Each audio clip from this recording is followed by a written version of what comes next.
So I want to touch on there's sort of a public education aspect of this book, The Canadian Regime. And you have there's a line in the preface. I'll just read it here. It's, of all the regimes, the democratic regime is in greatest need of a politically educated public.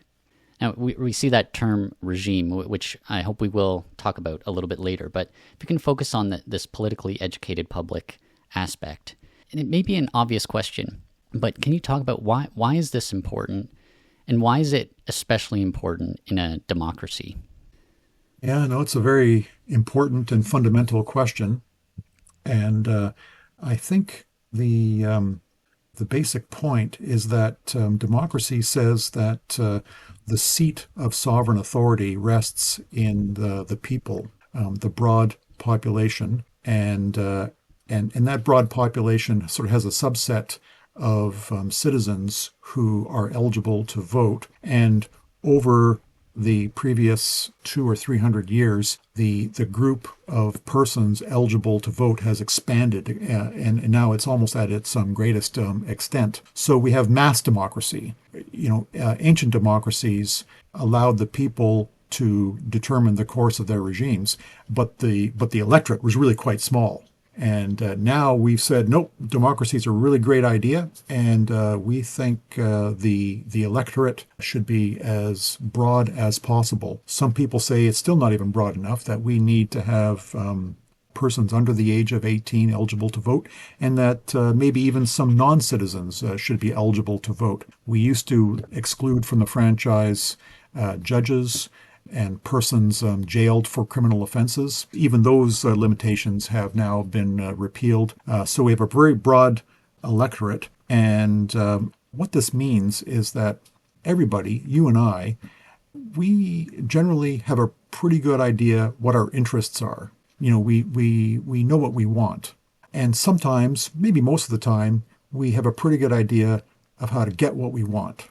The problem is that we usually calculate our interests in exclusion from the interests of other people, and also to the exclusion of the effect of our interests on the broader political community. And political decision making requires the management of a lot of different factors and variables. And what it means is that people have to think about their interests in light of the interests of others, and in light of the broader sort of sustainability of a system which would serve the interests that I would like to assert, and also I have to think about whether my interests are actually compatible with the public good, and this requires me to sort of get outside of myself and think about the situations of other people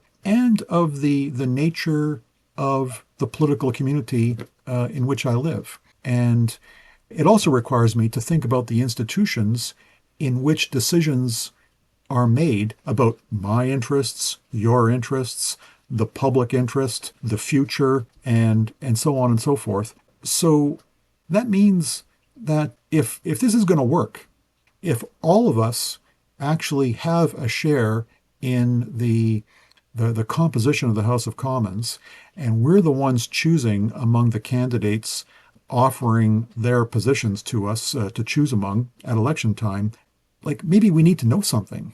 And we need to know about the consequences of our decisions and the consequences of other people's decisions. And we need to know how these get reconciled, or whether in fact there are too many incompatible demands made on the system, in which case we're going to have to choose among them. And so we need to know data, we need to know information, and we need to do some basic math sometimes about balancing budgets, the cost of a GST break for the General Revenue Fund, all those kinds of things. But we also need to begin to distinguish our own sense of our own good from that of the good of others and the public good as a whole.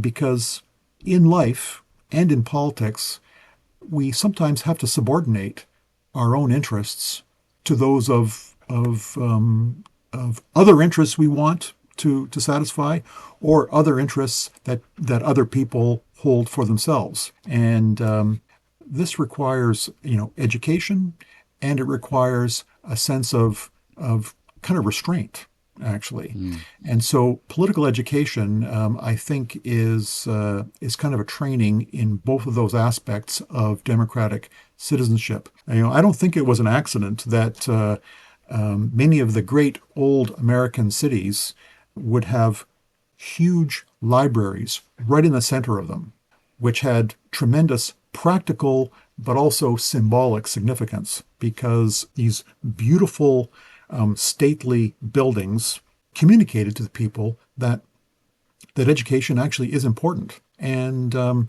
constitutional thinkers in the democratic tradition have always tried to emphasize the development of a deliberative capacity among citizens, the ability of people to deliberate, to think about the public good, what is required to advance it, what what is required of me to advance that. Education is a part of it, and so the quality of a democracy does depend in great measure on the quality of the citizens who comprise it. Hmm.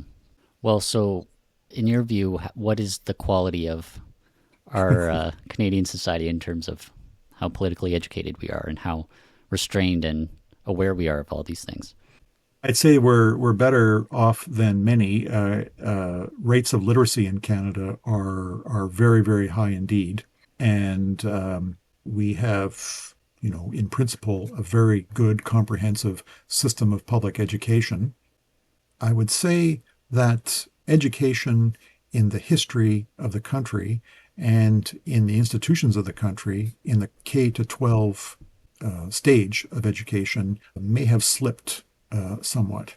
And teachers, I think, have all kinds of demands made upon them to do this and to do that and so forth. They have only so many hours in a day to work with, and for reasons that are not entirely clear to me, the study of history and political institutions has slipped a little bit to make room for other priorities. And so when I have students in my classes, first and second year, yeah, they actually don't know very much about their country. And many students are new to the country, and so they can be forgiven for not knowing a great deal about the country in which they are studying. But for those born in the country, this is really quite something. And for the reasons I just described on the political education front, may be a bit concerning. Hmm. Could you talk a little bit about what would the consequences be of not having a politically educated public? Well, I would say one possibility is withdrawal, that people will simply opt out of political participation, not knowing what's going on, maybe thinking, oh, the cost I will have to incur to get up to speed here to participate intelligently is just more than I'm prepared to spend. So there's that, and political scientists, pay attention to turnout rates at election time. And in Canada, we have a voluntary franchise, so you have maybe a right and an obligation to vote, but you're not required to vote. That's different from other places like Australia. And so when voting is voluntary, you can decide not to. And historically, we had relatively high turnout rates in the upper 70% range at the federal level, and they slipped down into the low 60s sometimes. They popped up in 2015. I think it was up to 68%, and then they sort of slipped back a little bit. So we have a good share of voters who don't consider it important to vote. So that's one possibility. The other possibility is that people who sort of lack kind of an intellectual preparation for electoral participation may be subject to the appeal of the demagogue, Mm. to the slick pitchman who uses well tried propaganda techniques to whip up support and allow people to be, yeah, intellectually more lazy, really. And some of these people will hit some very common sort of rhetorical notes that strike a chord with sections of the electorate, and they can sort of build an electoral coalition, whip up support, and win an election. And those who voted will maybe have some satisfaction in thinking that okay, this is like a great guy that we just elected. He told us he's going to solve all of our problems. That fixing this and fixing that is just like flipping a switch on the wall. So great, now I don't have to worry about anything anymore because the big guy's in charge now. So I can just go back to my other life. So that's also a problem, that an uneducated citizenry can be vulnerable to the appeals of the demagogue. And historically, democracies were always criticized for their vulnerability to the demagogue. And the demagogue is not that far away from the tyrant.